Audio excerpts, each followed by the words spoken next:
Sembah, segala kemuliaan sanjungan hormat hanya bagimu. Kami bersyukur ya Allah untuk waktu anugerah, untuk kasih karunia dan juga belas kasihan Tuhan.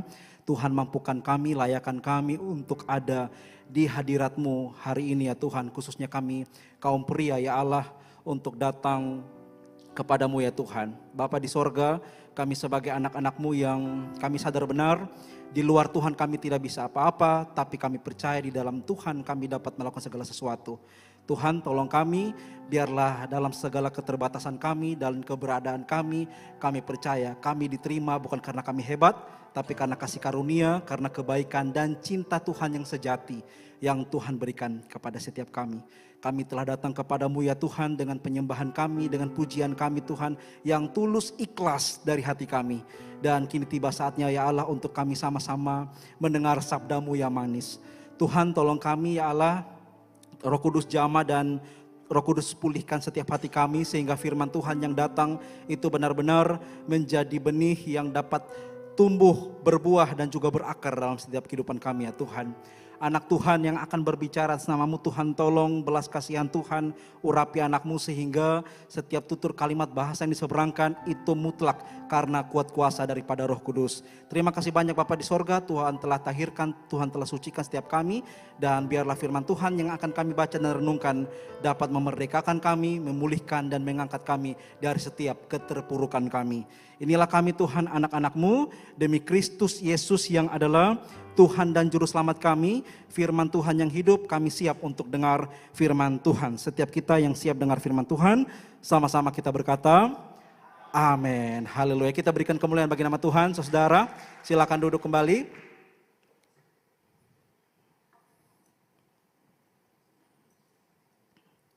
Baik, untuk bapak-bapak kaum pria yang terkasih, shalom. Sekali lagi shalom. Saya sangat bersyukur dan berterima kasih kepada setiap jemaat Tuhan, khususnya kita semua, kaum pria, amazing men yang telah memberikan kesempatan kepada saya secara pribadi untuk dapat melayani bersama bapak-bapak, saudara dan juga kaum pria yang diberkati dan dikasihi oleh Tuhan kita Yesus Kristus. Untuk memulai atau kita sama-sama ada dalam kebenaran firman Tuhan, karena saya kali perdana bersama dengan saudara semua, kaum pria yang diberkati. Saya memperkenalkan nama sedikit saudara ya, supaya nanti kalau saat kita berjumpa dapat lihat muka yang agak-agak face Jawa begini, bisa tahu ini kakak Nyong, ini siapa ada nama ya. Baik Bapak-Bapak semua, nama saya Yeriko Bunda Pemerang. Jadi memang ada umbu di tengah itu berarti sudah tahu semua ya, saya dari Sumba tentunya Bapak-Bapak. Tapi memang ini tidak pure Sumba, campuran, mama orang Batak ya, orang Medan, jadi muka agak-agak lain seperti itu. Orang bilang mas-mas, nah saya sempat beberapa kali saudara dipanggil mas, itu di beberapa tempat. Saya juga heran ini betul-betul Sumba nih, hanya memang karena campuran saudara ya, umbu ya. Dan puji Tuhan saudara, saya sangat bersyukur dan saya sangat bersuka cita bahwa keteladanan atau dalam hal ini saudara berkaitan dengan jiwa yang mau terbuka. Dalam hal ini yang saya mau sampaikan adalah bagaimana keterbukaan kita kepada siapapun saudara. Termasuk dalam hal ini yang saya mau sampaikan adalah berkaitan dengan bagaimana kita bisa melayani walaupun kita berbeda denominasi. Amin ya Bapak-Bapak saudara ya. Karena harus kita akui bahwa yang menjadi polemik sekarang itu bukan karena ada gereja yang maju dan yang tidak maju. Tapi bagaimana saudara yang menjadi polemik itu orang-orang tidak mau terbuka dan bersatu satu dengan yang lainnya saudara. Ya kan, apalagi Indonesia lagi chaos ya toh. Dan diikuti oleh Nepal, belum lagi ada beberapa berita kalau Bapak-Bapak ikuti itu di bagian Jawa Barat ya toh, tentang ada istri yang meninggal bersama anak-anaknya karena tekanannya begitu berat. Baru-baru mungkin ada yang dengar berita, kakak Nona dari NTT meninggal umur 23 tahun karena pacaran dengan Nyong 16 tahun, mungkin ada dengar itu berita. Atau yang lebih parah lagi di satu tempat, saya lupa di mana, itu mereka pacaran kurang lebih berapa lama saudara ya. Karena mungkin ada tekanan dan lain sebagainya, hubungan itu harus hancur karena sang pria atau laki-laki ini membunuh perempuan ini dan bahkan dimutilasi sampai 65 potongan kalau tidak salah. Ini dunia betul-betul chaos. Nah sekarang di tengah dunia yang semakin tidak baik-baik saja, apalagi kita dalam keadaan konteks di Indonesia, ini apakah kita masih berpikir untuk memperdebatkan baptis mana yang benar ya toh? beta pun percik salam yang benar. Bagi saya pribadi, saudara, bahwa di zaman sekarang kita harus bersatu. Dan itu yang disampaikan terus oleh Bapak Gembala. Amin, saudara ya. Dan firman Tuhan hari ini yang akan menyapa dan juga sama-sama kita akan dengarkan dan belajar, saudara, itu terambil di dalam Injil Lukas pasal 5. Kita akan baca satu bagian ayat dan saya akan bagikan kepada kita semua, saudara. Injil Lukas pasal 5 ayatnya yang ke-20. Mari kita buka bagian Alkitab kita, saudara. Injil Lukas pasal 5 ayatnya yang ke-20. Sabda Tuhan, ketika Yesus melihat iman mereka, berkatalah ia, "Hai saudara, dosamu sudah diampuni." Bapak-bapak, saudara yang diberkati nih kasih oleh Tuhan, saya kira bagian firman Tuhan yang akan kita renungkan ini bukan bagian yang baru yang pernah kita baca atau kita dengar. Tapi dengar baik, saudara, bahwa berkaitan dengan Injil Lukas pasal 5 ayat 20 tentang bagaimana orang lumpuh disembuhkan, kita tahu bersama bahwa peristiwa ini tidak hanya ditulis oleh Injil Lukas, saudara, tapi juga oleh Injil Matius dan juga Injil Markus. Merujuk kepada bahwa peristiwa ini adalah peristiwa yang penting sehingga disoroti oleh ketiga Injil yang berbeda, saudara. Nah, sekarang yang menjadi pertanyaan kita, apa yang penting dari orang lumpuh disembuhkan? Karena berbicara soal Yesus menyembuhkan itu sudah terlalu biasa, saudara. Tapi kenapa setiap penginjil-penginjil itu ada momen-momen seperti itu mereka soroti dengan begitu seksama, saudara? Karena yang harus kita perhatikan dalam setiap momen Tuhan Yesus menyembuhkan setiap orang yang sakit, saudara, itu merujuk kepada bukan hanya dia sembuh secara jasmani, tapi merujuk kepada keselamatan jiwanya. Amin, saudara. Kalau kita perhatikan bagian firman Tuhan ini tentang orang lumpuh disembuhkan, kita tahu benar peristiwa di mana pada saat Yesus sedang mengajar dan juga begitu ada orang-orang ahli Taurat dengar. Ini yang menarik, saudara. Karena ahli-ahli Taurat dengar pada waktu itu, mereka merasa bahwa firman Tuhan itu yang dikhotbahkan oleh Yesus bukan untuk mereka, tapi untuk orang-orang yang berdosa. Nah, sekarang mungkin kita bisa ambil sedikit perenungan dari peristiwa itu, saudara.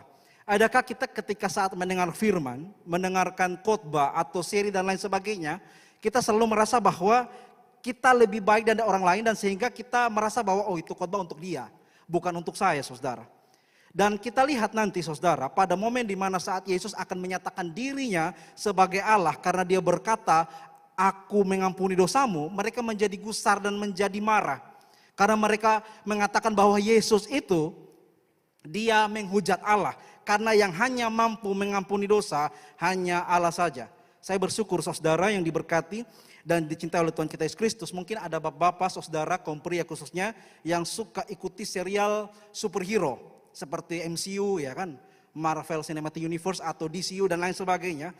Kalau kita ikuti mungkin peristiwa-peristiwa atau serial-serial superhero, banyak sekali superhero yang sangat-sangat luar biasa. Mungkin kita katakanlah Superman contohnya. Saudara yang diberkati dan dicintai oleh Tuhan, kenapa serial-serial seperti superhero itu selalu booming? Ya kan, apalagi mungkin kemarin tentang film Marvel atau juga DCU tentang Superman, ya kan. Lalu juga ada Thunderbolts atau mungkin juga ada Fantastic Four, itu selalu booming. Nah, saudara yang diberkati dan dicintai Tuhan, itu sebetulnya bermuara atau merujuk kepada setiap orang yang sebetulnya saat ini tidak lagi menemukan harapan untuk keluar dari setiap masalah. Makanya mereka membuang semua tekanan itu, melampiaskannya kepada mereka melihat film superhero dan menganggap bahwa superhero itulah penyelamat mereka. Karena mereka dalam keadaan realita konkret tidak bisa ditolong oleh siapapun, saudara. Tapi kalau kita melihat peristiwa atau dalam hal ini, saudara, kesaksian kitab suci yang benar-benar murni dalam artian bahwa ini bukan karangan. Kalau kita beradu dalam artian melihat bagaimana fakta dari kitab suci itu merujuk kepada bahkan tidak kitab suci itu jelaskan sendiri. Bahkan sejarawan-sejarawan, arkeolog-arkeolog dan lain sebagainya menyatakan kebenaran daripada kitab suci. Dan itu adalah firman Tuhan yang sejati. Jadi saudara yang berkati dikasih Tuhan, saya bandingkan dengan superhero artinya apa? Bahwa mungkin superhero itu mempunyai kekuatan-kekuatan yang secara spesifik. Bisa terbang melawan banyak villain atau musuh, saudara. Tapi mereka tidak bisa lebih deep dan dekat dalam artian bahwa mereka menyentuh kedalaman hati kita, saudara. Amin kau? Mereka tidak tahu apa yang kita rasakan sebagai manusia. Kalau memang superhero itu nyata di dunia ini. Mereka tidak merasakan apa yang kita rasakan. Lalu siapa yang merasakan? Allah Tritunggal yang ada bersama-sama kita. Amin saudara. Makanya dalam peristiwa saat Tuhan Yesus itu hadir, menarik bahwa Tuhan Yesus itu hadir dengan satu perbedaan yang menyolok dengan ahli-ahli Taurat dan juga orang-orang Farisi pada waktu itu. Yang notabene dianggap sebagai orang-orang yang dekat dengan Allah, Bapak-bapak, saudara. Apa itu yang menjadi perbedaan yang begitu kuat antara Tuhan Yesus dan mereka, sehingga bahkan ahli-ahli Taurat itu iri? Tuhan Yesus hadir di tengah-tengah orang yang bahkan orang itu pun tidak dikenali atau bukan atau tidak dianggap siapa-siapa pada waktu itu, saudara. Maksud saya adalah Tuhan Yesus hadir di tengah orang-orang yang terpinggirkan, termarginalkan, yang terbuang dan yang terhilang. Pada momen peristiwa di mana saat orang lumpuh ini disembuhkan, ini kan dia tidak datang sendiri kepada Yesus. Amin saudara ya. Coba kita lihat beberapa data atau bagian dari teks ini saudara di bagian sebelumnya. Ayat 18, mari kita perhatikan Injil Lukas pasal 5. Apa dikatakan di sana? Lalu datanglah beberapa orang mengusung seorang lumpuh. Jadi ada beberapa orang yang mengusung ya orang lumpuh itu saudara. Di atas tempat tidur, mereka berusaha membawa dia masuk untuk meletakkannya di hadapan Yesus. Saudara-saudara, sampai di sini coba kita sedikit berpikir dan menerka-nerka. Ada beberapa orang, disinyalir ada 4 orang saudara, membawa orang lumpuh untuk meletakkan kepada Yesus. Yang menjadi pertanyaan kita sekarang adalah bahwa mengapa orang-orang itu mau membawa orang lumpuh kepada Yesus? Apa untungnya bagi mereka? Ya kan, kalau kita sedikit melihat secara logika, membawa orang lumpuh ini kepada Yesus, di tengah Yesus yang lagi viral dan booming, banyak orang yang berdesak-desakan ada untuk mau bersama-sama dengan Tuhan Yesus, mereka mau untuk membawa orang lumpuh ini, saudara. Kenapa seperti itu? Atau apa yang menggerakkan mereka untuk membawa orang lumpuh ini, saudara? Secara pribadi, kalau kita mau lihat peristiwa ini, kalau bukan tanpa Roh Kudus yang menggerakkan, tidak mungkin orang ini membawa orang lumpuh kepada Yesus. Amin, Pak saudara. Kalau bukan Roh Kudus, kalau bukan Tuhan, tidak mungkin kita memberi diri untuk melayani orang tanpa pilih-pilih muka. Amin, enggak saudara? Artinya bahwa tanpa adanya kekuatan daripada Roh Kudus yang menggerakkan kita, kita tidak mungkin secara tulus ikhlas untuk melayani Tuhan. Tidak mungkin. Yang ada adalah topeng dan kemunafikan. Itu yang terjadi. Makanya saudara yang diberkati, dikasih oleh Tuhan, untuk zaman sekarang, banyak orang berbicara tentang Tuhan, tapi jarang sekali berbicara dengan Tuhan. Bicara tentang Tuhan, semua bisa bicara tentang Tuhan, saudara. Tapi untuk bicara dengan Tuhan, menjadi perenungan kita, saudara. Apakah kita sering berbicara dengan Dia yang sering kita wartakan atau kita beritakan? Kembali pada poin di mana bahwa saat tadi ayat 18, orang-orang itu menatang orang lumpuh ini, saudara. Apalagi berikutnya, kakak kita lihat ayat 19. Karena mereka tidak dapat membawa masuk, ya, berhubung dengan banyaknya orang di situ, naiklah mereka ke atap rumah. Seorang teolog perjanjian baru namanya Leon Morris dari Australia, saudara, mengatakan bahwa atap-atap rumah pada waktu itu adalah atap-atap rumah yang datar, dan di luar itu sudah ada tangga-tangga yang tersedia, saudara. Sehingga ada orang yang mungkin bisa naik ke atap sana. Jadi atapnya tidak seperti yang kita bayangkan seperti ini, saudara. Tapi atap datar yang memang di luar ada tangga. Sehingga memungkinkan orang-orang ini untuk kalau tidak dapat berjumpa dengan Yesus, mereka mencoba cara-cara lain. Termasuk dengan nanti kita lihat mereka menaikkan orang itu ke atap rumah. Lalu membongkar atap itu, menurunkan orang itu dengan tempat tidurnya di tengah-tengah orang banyak, tepat di depan Yesus. Ini kalau mereka tidak satu hati, saudara, tidak akan muncul peristiwa ini. Kalau misalkan tidak satu hati, tidak satu kepala, dan tidak ada yang mau mengalah. Karena peristiwa mungkin kalau misalkan mereka mau menaikkan orang lumpuh ke atas atap, mereka bilang tidak seperti itu, kita tunggu saja orang mungkin selesai.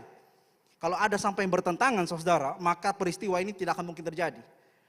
Kalau kita sedikit ambil makna rohani, saudara, dalam kehidupan kita sebagai orang percaya, saya secara pribadi anak baru kemarin, saudara ya, tidak mungkin persis sama dengan saudara atau bapak-bapak yang mungkin sudah lama sekali melewati peristiwa iman bersama Tuhan, saudara. Tapi poin penting yang kita harus renungkan pada malam hari ini adalah bahwa ketika saat kita melihat peristiwa di mana orang-orang itu mempunyai effort yang begitu kuat terhadap orang lumpuh ini, saudara, itu merujuk saya percaya bahwa dia menikmati keselamatan.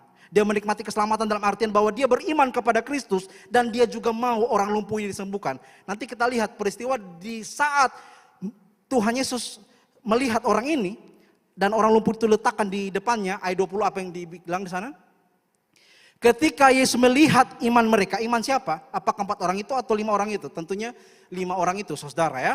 Kita percaya bahwa iman itu tidak bisa bergantung atau diwakili orang lain. Amin kok? Tidak bisa. Jadi tunggu papa dan mama beriman sah. Papa dan mama mungkin pergi gereja nabi di rumah, sana nanti doa kasih bete. Tidak bisa begitu. Masing-masing orang dengan imannya sendiri. Coba sebelum ini bandingkan coba Roma pasal 10 contohnya. Ayat 9. Sebab jika kamu mengaku dengan mulutmu, bukan mulut mereka atau mulut kalian, dan bahwa mulutmu bahwa Yesus adalah Tuhan dan percaya dalam hatimu, hatimu merujuk kepada person, pribadi, masing-masing saudara. Jadi memang iman tidak bisa diwakil oleh siapapun. Mutlak bahwa dari peristiwa lumpuhnya orang itu membawa dia kepada Kristus dengan cara yang dia bahkan tidak pernah menyangka. Kalau memang ada orang yang akan mengasung dia, ada di depan Yesus saudara. Kita perhatikan. Lalu berikutnya, bahwa Allah telah membangkitkan dia dari antara mati, maka kamu akan diselamatkan. Jadi kita percaya, amin saudara, bahwa iman tidak bisa diwakili oleh siapapun. Iman pribadi lepas pribadi terhadap kita semua saudara. Kita kembali pada poin tadi Injil Lukas pasal 5, apa yang dibilang di sana? Ketika Yesus melihat iman mereka, berkatalah ya hai saudara, dosamu sudah diampuni. Mereka berharap bahwa Yesus melihat orang lumpuh itu langsung sembuh. Tapi ternyata Yesus bekerja lebih dalam dari apa yang mereka minta. Yaitu apa? Keselamatan jiwa dia, saudara. Keselamatan jiwa daripada orang ini. Makanya saudara yang diberkati dan dicintai oleh Tuhan kita Yesus Kristus hari-hari ini, dalam setiap pergumulan kita, dalam setiap pengharapan dan juga doa-doa kita yang kita naikkan tiap-tiap hari kepada Tuhan, Tuhan Yesus ternyata lebih mau untuk kita pulih secara rohani. Amin saudara. Pulih secara iman kita saudara. Karena sekalipun ada mujizat saudara dan ada kecukupan di sana, tanpa adanya pengharapan pada Tuhan, maka naif sekali kalau kita mengatakan Tuhan itu baik, tapi saat menderita kita tidak pernah merasakan pertolongan Tuhan. Saya teringat saudara bagian firman Tuhan di bagian yang lain tentang bagaimana memang iman itu bertumbuh dari pengajaran dan juga firman Tuhan, Injil yang sejati. Mari kita bandingkan saudara dalam Matius pasal 8 mulai ayat pertama. Ini tentang bagaimana orang kusta yang datang kepada Kristus setelah saat Tuhan Yesus berkhotbah di bukit. Kalau kita melihat konteksnya Matius pasal 5 sampai 7 tentang Tuhan Yesus berkhotbah di bukit dan mengajar banyak orang. Lalu kita perhatikan di sana, setelah Yesus turun dari bukit, banyak orang berbondong-bondong mengikuti dia, ayat 2. Maka datanglah seorang yang sakit kusta kepadanya, lalu sujud menyembah dia dan berkata, Tuhan, jika Tuhan mau, Tuhan dapat mentahirkan aku. Ini satu kalimat yang benar-benar menarik saudara. Karena pada saat dia mau datang kepada Kristus dengan segala keberadaan yang kusta, yang najis, yang borok itu. Dan kita tahu bersama bahwa penyakit kusta pada zaman itu berbeda. Secara spesifik dibedakan dengan penyakit-penyakit yang lain seperti lumpuh, buta dan lain sebagainya. Mereka dimarginalkan, terbuang dan tidak dianggap. Bahkan orang-orang atau keluarganya pun tidak mau menganggap mereka saudara. Karena kusta yang dianggap dosa dan juga dianggap tulah dari Allah. Tapi kita perhatikan di sini, yang mereka anggap paling najis itu, saat datang kepada Yesus, dia menyampaikan permohonan dia itu, Tuhan, jika Tuhan mau, Tuhan dapat mentahirkan aku. Ini kalau misalkan Tuhan bilang, beta soalnya mau pasti dia aman tuh. Pasti dia aman saja. Karena kalau Tuhan mau, kalau Tuhan tidak mau tidak apa-apa. Karena apa? Iman itu saudara yang dewasa bergantung bukan pada jawaban doa itu. Tapi pada perjumpaan dengan Kristus saudara. Itu yang paling penting. Karena kita bisa menerima semua jawaban-jawaban doa itu. Tapi tanpa kenal dengan dia sungguh-sungguh. Maka buat apa semua jawaban-jawaban itu? Itu yang akan akhirnya membuat kita murtad. Dan akhirnya kita menolak Allah. Kami telah muak akan makanan hambar ini saudara. Makanan hambar, najis. Kenapa? Karena paling penting saudara yang saya tekankan tadi adalah bahwa berbicara dengan Tuhan. Bukan berbicara tentang Tuhan saudara. Itu yang paling penting. Makanya saya bersyukur dan bersukacita sekali saudara ketika kita memilih diri dari setiap keterbatasan kita. Kalau kita mau melihat diri kita, ini mungkin kita tidak ada bandingannya dengan orang-orang yang mempunyai skill yang luar biasa saudara. Amin ya. Kita tidak mempunyai satu kelebihan yang begitu unik yang dunia perhatikan. Tapi kalau Allah yang bekerja, dia pandang kita berharga dan berarti harusnya itu sudah cukup. Amin saudara. Saya pernah sampaikan di khotbah kemarin bersama Pak Angki dan juga Yud bahwa ada satu orang yang menulis satu artikel di tahun 2017 namanya Freddy de Boer saudara. Artikel itu berjudul You Can Fake It. Kamu tidak dapat menipunya, saudara. Apa itu? Bahwa dalam artikel itu merujuk kepada di era zaman media sosial, orang selalu mau menampilkan sesuatu yang terbaik. Amin ya. Menampilkan sesuatu yang begitu-begitu hebat. Bahkan kalau ada foto yang ditampak kurang begitu bersih, harus diedit lagi sedemikian rupa sampai mengalahkan cahaya matahari, saudara. Sampai orang tidak kenal. Kok ini kakak yang difoto dan kakak yang asli kayak berbeda. Bayangkan. Ya kan? Bahkan mungkin tadi thumbnail yang Om Roy tadi taruh, saudara, itu juga edit pakai AI, saudara ya. Karena kalau keadaan asli seperti ini. Tapi saudara ya, untuk apa? Menonjolkan sesuatu bahwa yes, I'm perfect, saudara. Inilah saya yang begitu-betul hebat. Tapi sampai di rumah, dalam kamar, melihat diri kita bahwa kita bukan siapa-siapa, nothing. Dan kita tidak dapat menipu itu, saudara. Amin, saudara. Tidak ada yang dapat menipu diri kita bahwa kita mungkin tampil hebat di luar sana, tapi di dalam diri kita yang paling dalam, kita benar-benar terpuruk. Makanya saat tadi orang lumpuh itu datang, Yesus langsung hantam dengan aku mengampuni dosamu. Bukan bangkitlah dan sembuhlah atau berjalanlah. Karena Yesus bekerja yang lebih dalam daripada sekedar jasmani, yaitu kerohanian kita dan keselamatan jiwa kita. Amin, saudara ya. Kita bersyukur bahwa Allah yang kita sembah itu, saudara, Allah yang melampaui analogi. Melampaui logika kita. Melampaui segala yang kita minta, saudara. Jadi kita tidak perlu harus dikte Tuhan Allah, saudara. Kita bersyukur bahwa ketika kita sampaikan firman atau dalam hal ini kita menyampaikan seruan tentang bagaimana teladan orang-orang yang mengasung orang lumpuh itu, yang menatang orang lumpuh itu, saudara. Ini sebetulnya hanya merujuk kepada satu hal sekali lagi.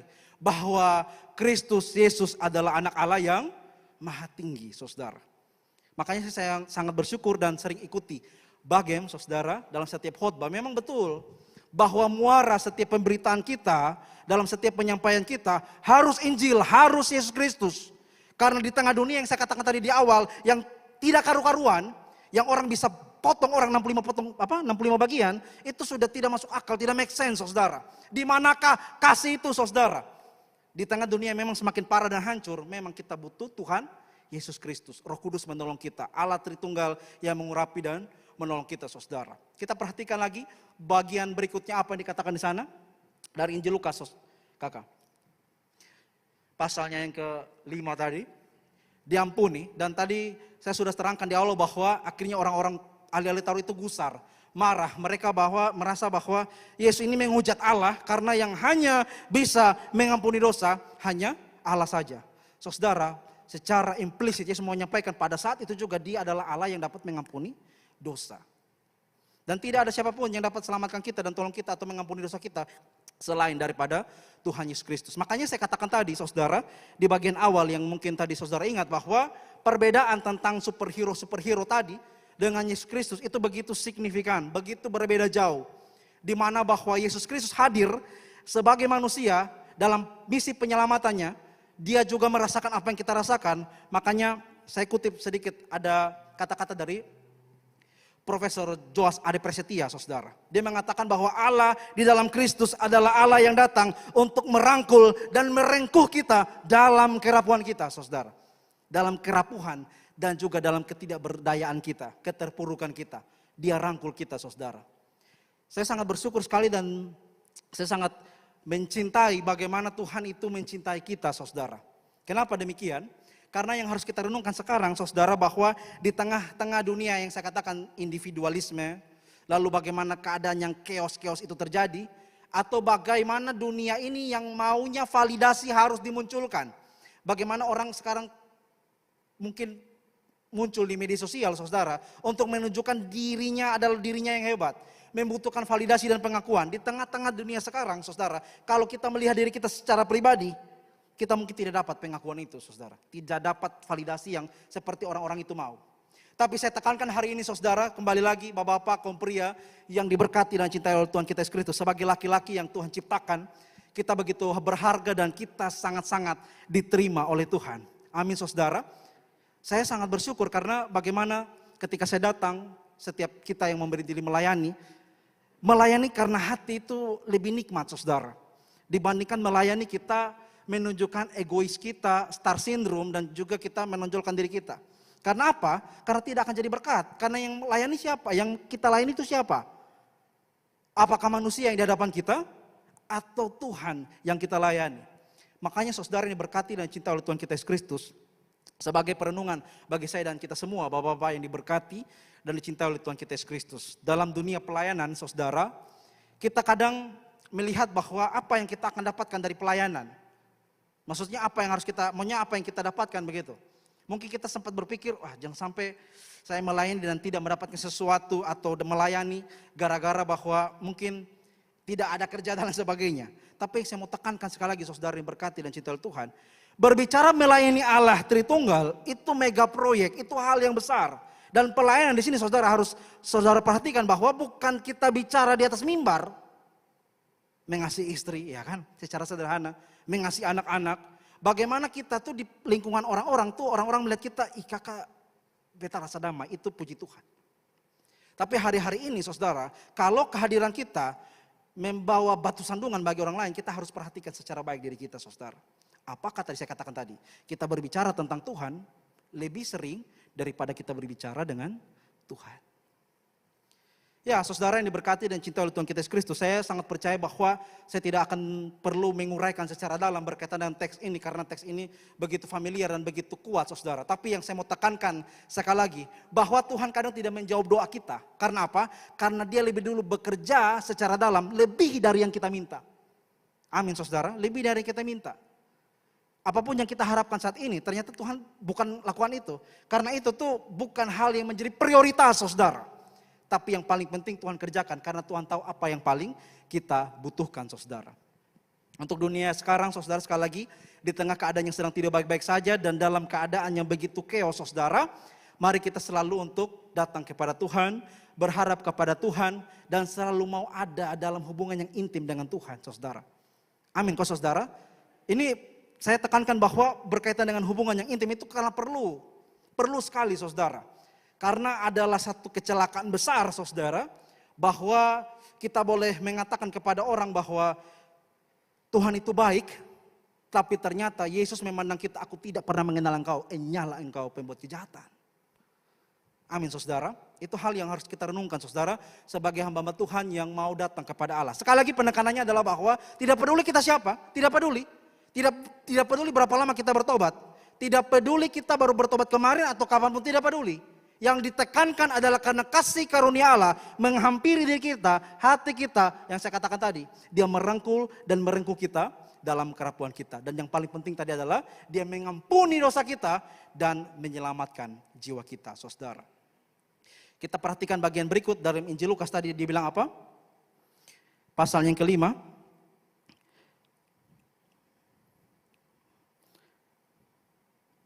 Ayat yang berikutnya coba. Ini tentang ahli Taurat, ayat 22. Ya, ayat 22 dan 23. Manakah yang lebih umum mengatakan ayat 24. Kita perhatikan ayat ini saudara. Tetapi supaya kamu tahu bahwa di dunia ini anak manusia berkuasa mengampuni dosa. Berkatalah ia kepada orang lumpuh, kepadamu kukatakan bangunlah, angkatlah tempat tidurmu, pulanglah ke rumahmu saudara. Pada momen atau event di saat Yesus Kristus mengatakan pulanglah, angkatlah tempat tidurmu, dia mendahului pada aku mengampuni dosamu saudara. Coba kita perhatikan bagian ini saudara secara spesifik. Bahwa ternyata Tuhan tadi tidak langsung menjawab keinginannya. Tapi dia menjawab apa? Kebutuhannya. Karena dia sebagai orang berdosa yang layak mati, layak binasa. Tapi karena kasih karunia Tuhan mau selamatkan dia lebih dulu. Untuk apa kita selamat dan bebas dari kesembuhan atau kita bebas dari penyakit maksud saya. Tapi kita tidak selamat karena tidak percaya kepada Kristus. Itu adalah niscaya sebuah kesia-siaan saudara. Kita harus tekankan di hati kita, kita bersyukur Tuhan terima kasih. Bahwa dari sekian banyak orang yang mungkin lebih hebat, lebih gagah, lebih luar biasa. Dan mungkin lebih powerful, lebih perfect, very nice, very handsome. Tapi Tuhan memilih kita. Dipandang berharga. Dan dari sekian banyak orang yang mungkin lebih layak harusnya. Tapi kita pendosa ini dipilih dia untuk menjadi berkat bagi banyak orang. Amin saudara. Kita perhatikan bahwa tadi pada momen di saat dia tadi mengatakan bahwa aku mengampuni dosamu. Pada saat yang kedua dia katakan kepadamu Apa katanya? Kepadamu kukatakan bangunlah, angkatlah tempat tidurmu dan pulanglah ke rumahmu, saudara. Ya, saudara yang diberkati, bapak-bapak yang diberkati dan cintai oleh Tuhan kita Yesus Kristus, dalam perenungan yang sederhana ini, saya berdoa kiranya kita semakin mencintai Tuhan. Kenapa semakin mencintai Tuhan? Karena seperti yang Bapak Gembala sering sampaikan, datang ibadah bukan supaya buat Tuhan cinta kita, tapi semakin membuat kita mencintai dengan Tuhan. Kadang yang menjadi penghalang atau menjadi tembok yang memisahkan kita dengan kasih Tuhan selain dari dosa-dosa itu, saudara, adalah bagaimana kita lihat himpitan hidup yang begitu berat. Tapi sekali lagi, kalau kita memang bersandar kepadanya, kita imani firman-Nya dan kita mendapatkan bagian firman itu. Apa? Firman itu yang mana? Firman yang dimana mengatakan bahwa segala hal atau pencobaan-pencobaan yang kita alami itu adalah pencobaan biasa. Jadi kalau sudah luar biasa, yang salah siapa sekarang? Tuhan atau kita? Karena janjinya Allah pasti memberikan jalan keluar. Segala perkara dapat ditanggung karena Tuhan yang memberikan kekuatan. Tapi pada poin momen yang bagian lain, saudara, yang paling penting adalah bukan karena Tuhan memberikan kekuatan. Dalam artian hanya bahwa, toh Tuhan kasih kekuatan. Tapi yang paling penting adalah Roma 8 ayat 28. Allah turut bekerja dalam segala sesuatu untuk mendatangkan kebaikan bagi setiap orang yang mengasihi Tuhan. Saya percaya bahwa pertolongan Tuhan itu, saudara, bukan ketika masalah selesai. Tapi saat masalah masih ada dan Tuhan berikan kekuatan, itu juga sudah merupakan pertolongan Tuhan. Tuhan memberkati kita dengan firman-Nya. Haleluya. Kita beri kemuliaan bagi nama Tuhan. Saya langsung kembalikan kepada Bapak Gembala. Tuhan berkati.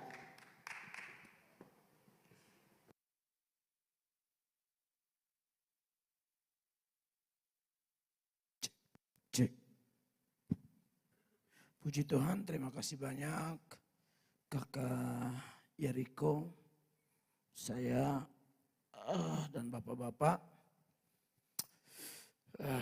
Sangat bersyukur ada orang-orang muda yang Tuhan pakai seperti Pak Yeriko dan teman-teman muda lainnya yang dipersiapkan Tuhan. Ini ada satu vikaris juga di sini.